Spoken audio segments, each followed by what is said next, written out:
Hello friends, कैसे हैं आप सब। आई होप आप सब अच्छे होंगे, खुश होंगे।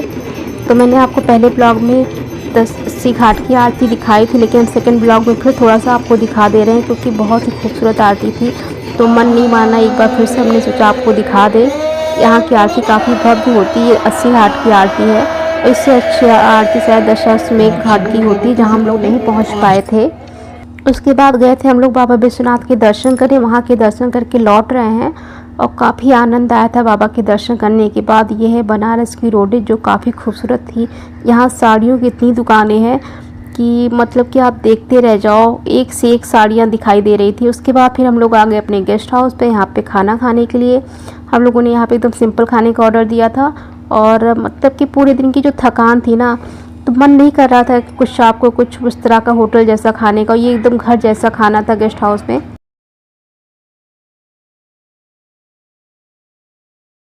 सब लोग खाना खाएं, खाना खा के सबको आनंद आया। उसके बाद फिर हम लोग आ गए रूम पे और ये हम लोग का नेक्स्ट मॉर्निंग का है।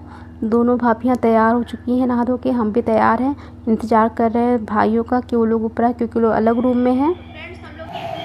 तो फ्रेंड्स हम लोग यहाँ से निकल रहे हैं और यहाँ से हम लोग जाएंगे सीधे मानस मंदिर। ये एक गेस्ट हाउस है जहाँ हम लोग रुके थे, ये देखिए।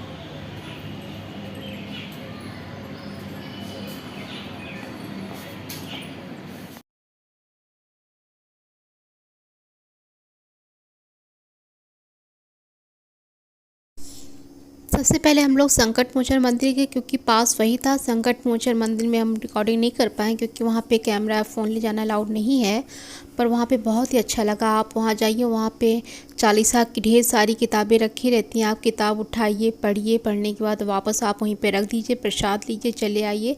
बहुत ही अच्छा लगा, बहुत ही अच्छा लगा वहाँ पे। उसके बाद फिर हम लोग आ गए त्रिदेव मंदिर। ये मंदिर भी काफ़ी खूबसूरत था, इसको राजस्थानी मंदिर भी कहते हैं। उसके बाद हम लोग आ गए मानस मंदिर। ये मंदिर भी काफ़ी बड़ा और खूबसूरत है। मानस मंदिर की सबसे ख़ास बात ये है कि यहाँ की दीवारों पे आपको पूरी रामचरितमानस लिखी हुई मिल जाएंगी। यहाँ संगमरमर के बड़े बड़े पत्थर लगे हैं, उस पर रामचरितमानस लिखा हुआ है।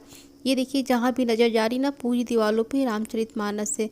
ये मेरे ख्याल से इसका सेकंड फ्लोर है, नीचे वाले फ्लोर में मंदिर है और जो सेकंड फ्लोर है वहाँ पे झांकियाँ लगाई गई हैं।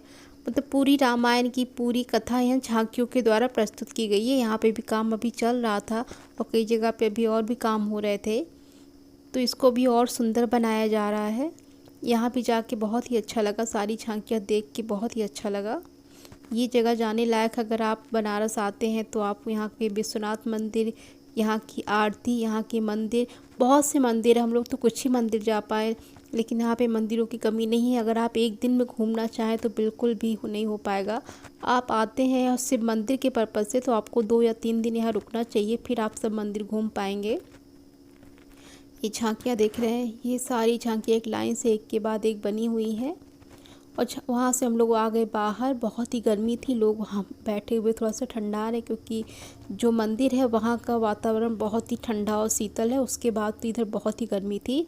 उसके बाद हम लोग को लगी थी भूख। एक जगह हम लोगों ने बोर्ड देखा, वहाँ लिखा था चाट, तो हम लोग चाट समझ के वहाँ लेने के, पता चला चाट शाम को मिलता है। तो फिर कोई बात नहीं, हम लोगों ने ले लिया पूड़ी और सब्ज़ी। पूड़ी और सब्ज़ी खाने के लिए बहुत भीड़ थी, लेकिन सच बताएं खाना बिल्कुल भी अच्छा नहीं था।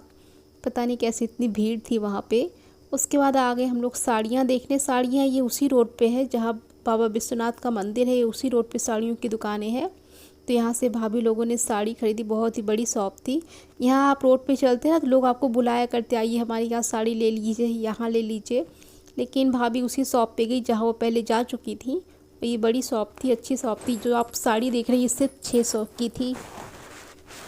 उसके बाद हम लोग चल दिए हैं मिर्ज़ापुर के लिए, जहाँ पे भाभी को आश्रम जाना। और ये है गंगा नदी, हम लोग ब्रिज पे चल रहे हैं। और ये देखिए, जैसे हम लोग यहाँ से निकलने, कितने ही पुराने पुराने घर यहाँ आपको दिख जाएंगे बनारस में। उसके बाद चल दिए हम लोग मिर्ज़ापुर। और ये बनारस से मिर्ज़ापुर की दूरी 1 घंटे का है। तो 1 घंटे के सफ़र के बाद हम लोग पहुँच गए मिर्ज़ापुर। ये है श्री परमहंस आश्रम, जहाँ पे बाबा अगड़ानंद जी महाराज रहते हैं। आश्रम में पहुंच के बहुत ही सुकून मिला क्योंकि बहुत ही ठंडा वातावरण था यहाँ का। और ये काफ़ी दूर में बना, आप चाहें तो यहाँ पे रुक भी सकते हैं, आपको कमरे मिलेंगे, आप जितने दिन चाहे उतने दिन आप रुक सकते हैं।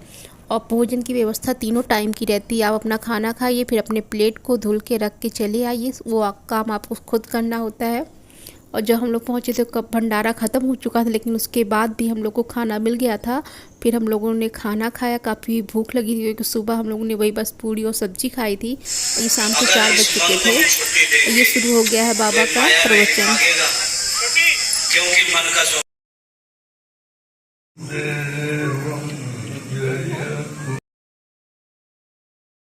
फिर हम सब ने बाबा अगड़ानंद जी के प्रवचन सुने, क्योंकि बाबा बहुत बूढ़े हो चुके हैं तो ज़्यादा देर नहीं बैठते, बस 1 से 1.5 घंटा ही प्रवचन करते हैं। 1 घंटा सुबह, 1 घंटा शाम को। और हम लोग जिस दिन गए थे उन्होंने थोड़ा सा ज़्यादा टाइम लिया था, क्योंकि अच्छा लग रहा था उनको बोलने में, तो बोले ठीक है मैं थोड़ी देर और प्रवचन कर लेता हूँ।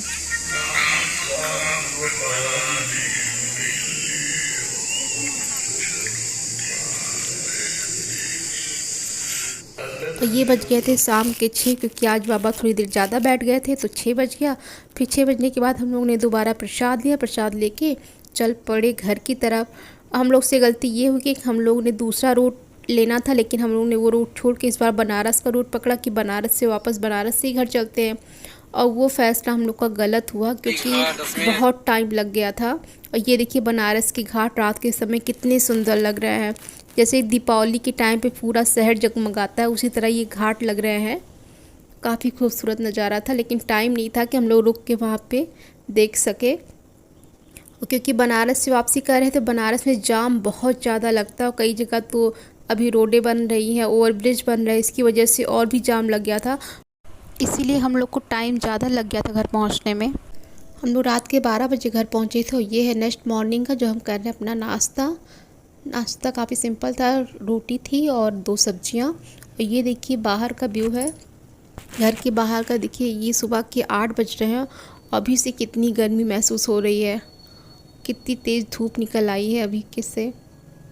और यहाँ पे श्रेयस बातें कर रहा है वीडियो कॉल पे।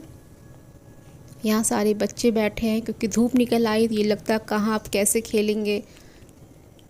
खेलने का टाइम फिर वही होगा शाम को 6 बजे, क्योंकि तभी थोड़ा सा मौसम ठंडा होता है। और ये आज है तेजस का बर्थडे, तो चल रही है उसकी तैयारी।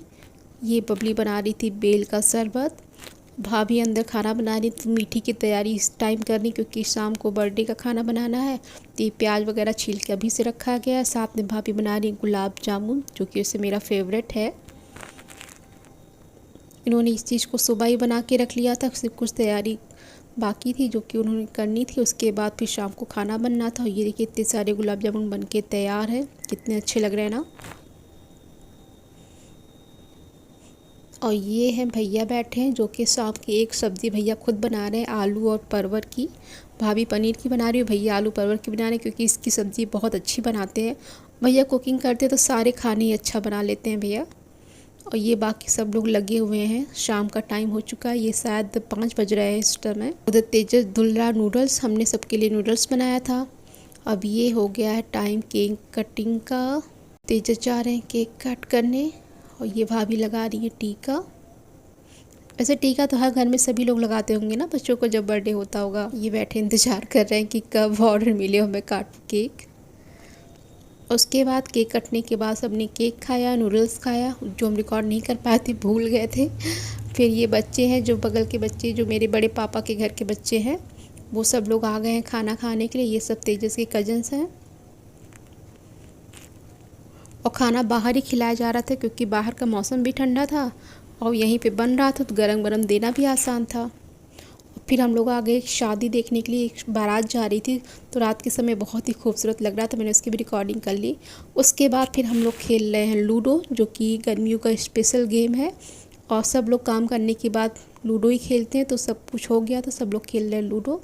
तो फ्रेंड्स ये था मेरा आज का ब्लॉग। आज का ब्लॉग कैसा लगा कमेंट करके ज़रूर बताइएगा। फिर मिलेंगे नेक्स्ट ब्लॉग में, और आप क्या देखना चाहते हैं ब्लॉगिंग, वो भी मुझे कमेंट करके बताइएगा। तो फिर मिलते हैं, बाय बाय, खुश रहिए, मस्त रहिए।